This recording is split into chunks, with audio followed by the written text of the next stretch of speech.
What's up everyone, this is Chill Ride Adventure at marami nagtatanong kung paano ma-adjust yung shock sa likod ng NMAX natin. Kaya ngayon papakita ko sa inyo kung paano at gaano kasimple adjust yung rear shock ng NMAX natin. Kaya huwag na natin patagalin. Ito yung rear shock suspension niya. Ito. Yan. Yan yung mode 1 at ito yung mode 2. Yan.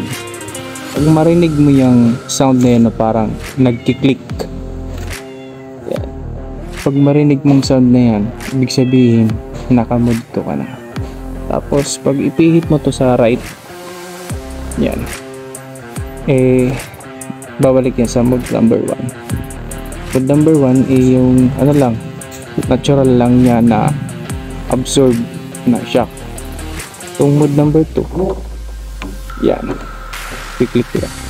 Yung mode number 2 na yan, kung mabibigat yung mga dala-dala mo or may angkas ka, yan yung mga purpose ng ang shock na to, ang NMAX.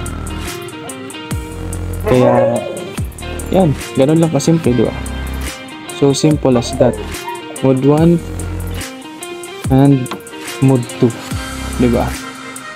Kung ikaw lang mag-isa, balik mo sa mode 1. Pag may angkas ka naman, may OBR ka, balik mo sa mode 2. Ganun kasimple.